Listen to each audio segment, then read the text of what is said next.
My brother snatched my wife and laughed in my face. She was never happy with you anyway. He smirked as they spent my money on their new life. You were just a stepping stone, she scoffed, tossing our wedding ring in the trash. I let them have their fun until the day they realized what I did. 4 days later, they were screaming on the phone. I never thought I'd be writing one of these posts. But here I am at 2 a.m., typing this out on my phone while sitting in my car outside of Denny's. Life has a way of throwing curveballs. But this one's a whole different level of mess up. It started 3 months ago when my brother Fletcher moved back to town after his construction business went under in Arizona. My wife Laurie suggested we let him stay with us until he got back on his feet. I agreed. He's my brother after all. Looking back, I should have noticed how eager she was to help him. The first red flag was so small I almost missed it. I came home early one day and found them laughing in the kitchen. Normal enough, right? Except Laurie immediately stopped laughing and moved away from Fletcher like a teenager caught doing something wrong. Fletcher gave me this smirk, the kind that makes your gut twist but your brain tells you you're overthinking. Then came the phone thing. Laurie started taking her phone everywhere, even to the bathroom. She'd angle her screen away when texting, and I noticed she'd switched to using her fingerprint lock instead of our shared pattern. Yeah, we used to have that level of trust. One night, I woke up at 3 a.m. and she wasn't in bed. I found her in the living room quickly closing her laptop when I walked in. Just couldn't sleep, she said. Fletcher started finding reasons to be around whenever I wasn't. He'd offer to keep Laurie company while I was at work, saying he was job hunting online. Anyway, he got a job at my company through my recommendation. I'm still kicking myself for that one, but somehow he always managed to have different shifts than me. The breaking point was last week. I checked our joint account to pay some bills. Half our savings gone. $23,000 just vanished. Transfers to another account over the past 2 months. When I confronted Laurie, she laughed. Actually laughed. What did you expect, John? She said, not even trying to hide it. Fletcher and I are leaving. He's actually going somewhere in life, unlike you. You were just convenient. Fletcher walked in then, that same smirk on his face. She was never happy with you anyway, bro. You're just too dense to see it. Thanks for the startup money, though. We've got big plans. I stood there, watching my wife of 8 years grab her pre-packed bags. Guess that explains her shopping trips lately. She took off her wedding ring, the one we picked out together at that little jeweler's downtown, and dropped it in the kitchen trash.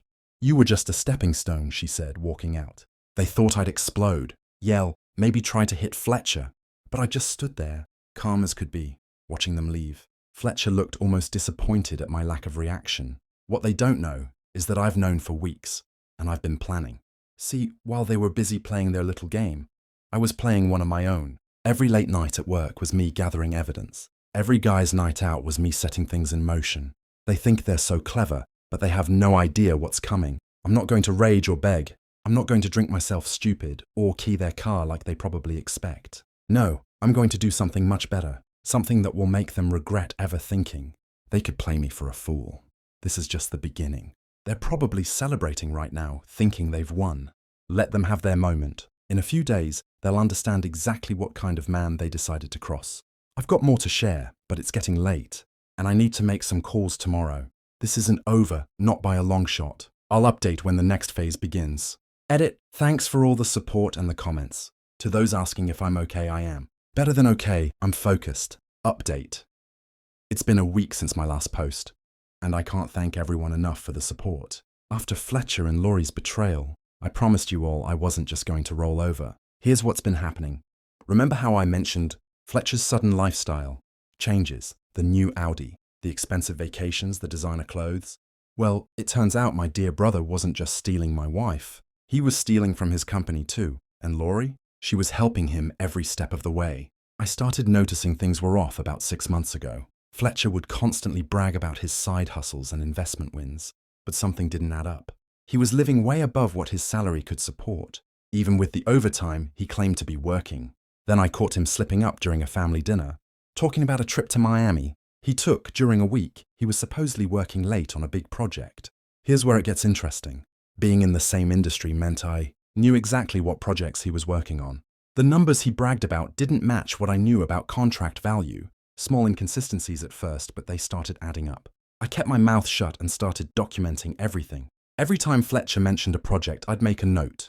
Every time he showed off something new, I tracked it. Laurie was always defending his success, saying I was just jealous. Fletcher knows how to make money move, she'd say, rolling her eyes at me. Now I know why she was so confident. She was helping him cook the books.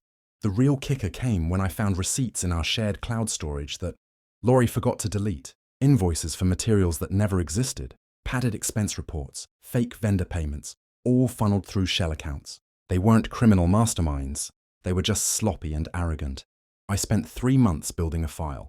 Every transaction, every lie, every manipulated document. I wasn't about to let them pin any of this on me when it all came crashing down. And trust me, I made sure it would crash. Last week, after they cleared out our joint accounts, I made an anonymous call to Fletcher's company's ethics hotline and followed it up with an email containing just enough evidence to start an internal audit. I knew exactly which projects to point them towards. The fallout was beautiful in its simplicity. Fletcher was called in for a meeting on Monday morning. By lunch, he was escorted out of the building. No dramatic scene, no big confrontation, just a quiet exit with a cardboard box of his belongings. His face, though, priceless. He knew exactly who was behind it, but he couldn't prove anything. Laurie called me screaming that evening. "How could you do this to your own brother?" she shrieked. I just laughed and hung up, the same laugh Fletcher gave me when he told me about their affair. Their perfect little world is starting to crumble. Fletcher's reputation in the industry is shot. Those investment wins they were living off of, gone. The new house they put a deposit on, they're scrambling to get out of the contract. The best part? Everyone's starting to see through their facade. Our mutual friends are reaching out, telling me about all the red flags they noticed but never mentioned. Even Fletcher's closest friends are distancing themselves. Nobody wants to be associated with someone who'd steal from their company and their own brother. I'm not done yet. This is just the beginning. Fletcher and Laurie thought they were so clever building their new life with stolen money and stolen trust. But they forgot one important thing. I always play the long game. To those asking about legal action, don't worry. Everything I did was perfectly above board. I just made sure the right people knew where to look. The company's internal investigation will handle the rest. More updates to come. The dominoes are still falling, and I'm just getting started. Edit. Thanks for all the awards and supportive messages. To answer some common questions. Yes, I've protected myself legally. No, I'm not worried about retaliation. They're too busy trying to save themselves right now. And yes, there's more to come. They haven't hit rock bottom yet. Update 2. It's been 2 weeks since everything blew up. And I can't say I'm not enjoying watching it all fall apart. Quick recap for those just joining.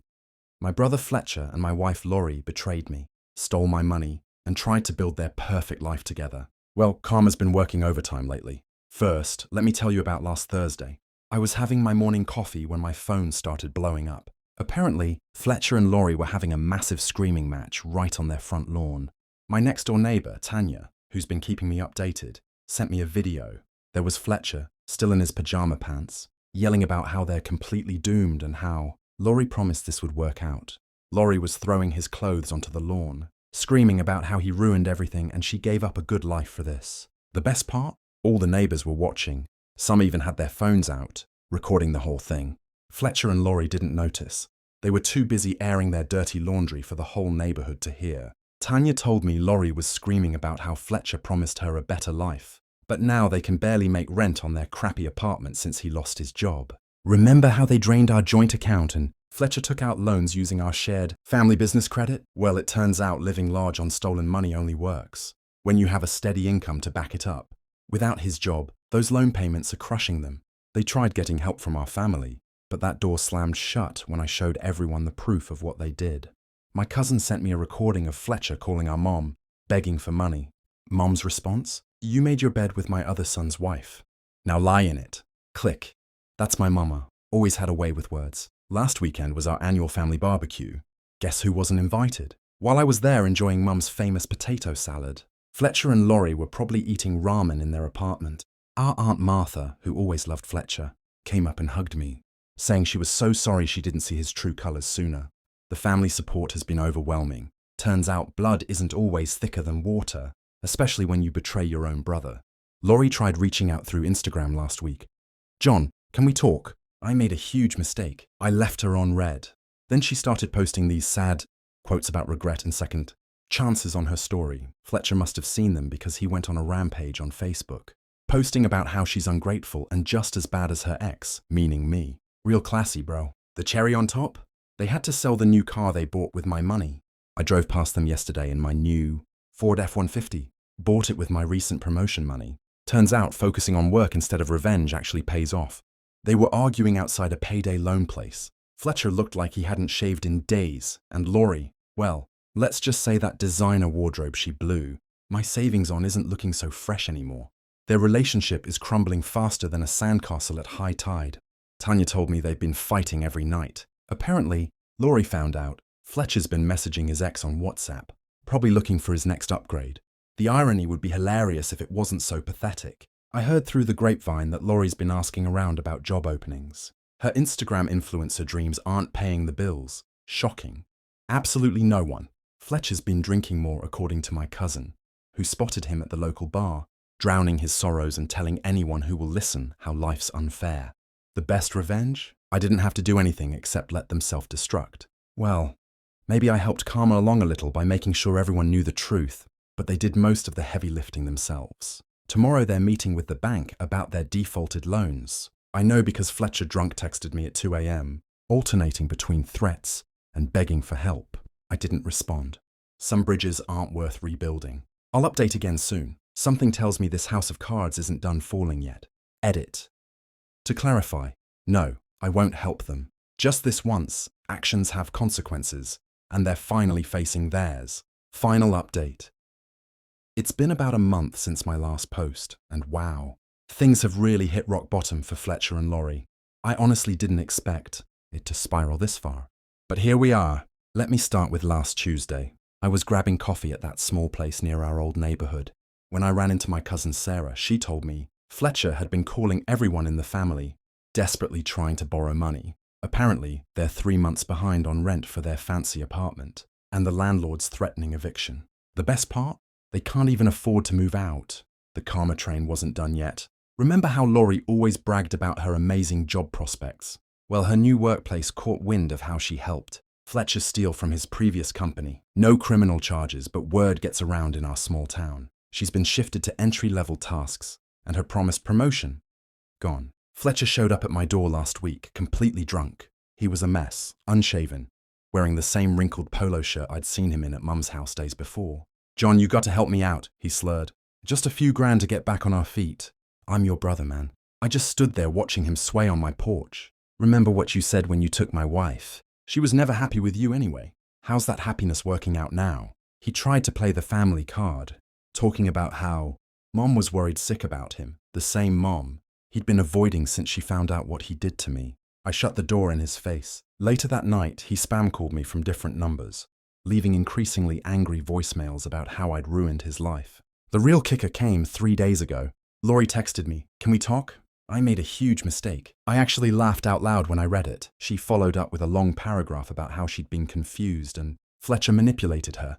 Classic Laurie, never taking responsibility. I replied with a single photo, her throwing our wedding ring in the trash while saying, "I was just a stepping stone." My phone exploded with notifications. First came the crying emojis, then the desperate explanations, finally ending with, "You're being cruel.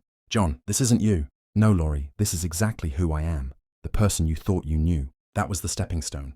Yesterday, I heard from my aunt that they had a massive fight in the parking lot of Walmart. Fletcher was screaming about how Laurie ruined everything by spending their savings on designer bags and vacations, when they should have been laying low. Laurie was throwing stuff from her purse at him, yelling about how he promised her a better life than what she had with me. Real classy. They tried damage control on Facebook, posting about weathering storms together and fighting against those who want to see us fail. Nobody's buying it. Their relationship status changed to, "It's complicated." This morning, Mum called me. Earlier today, Fletcher's sleeping on her couch now. Laurie changed the locks on their apartment. She's apparently been on Tinder, telling people she's separated. Meanwhile, Fletcher's drinking heavily and telling anyone who will listen that he had it all before Laurie came along. The best part of all this? I barely had to do anything, just sat back and watched them destroy themselves. Their web of lies, the stolen money, the betrayal, it all came crashing down on its own. You reap what you sow. I'm doing better than ever. Got a promotion last month. Started hitting the gym regularly, and I'm seeing someone new. She's wonderful, honest, hardworking, and most importantly, has never met my brother. Life's funny sometimes. A year ago, I thought losing Laurie was the worst thing that could happen to me. Now I realize it was the best thing. They wanted to use me as a stepping stone. Well, I became the rock they broke themselves against. Instead, Fletcher and Laurie thought they were writing some great love story.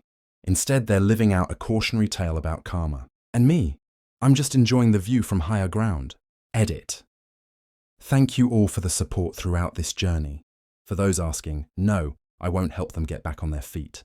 Some bridges stay burned. Edit 2. To clarify, yes, they really tried to blame me for their current situation in the family group chat. The screenshots of that conversation are something else. If you enjoyed this Reddit story and want to hear more, please make sure to like, subscribe, and hit the notification bell for more thrilling content. Your support means a lot. Thank you for being part of this journey.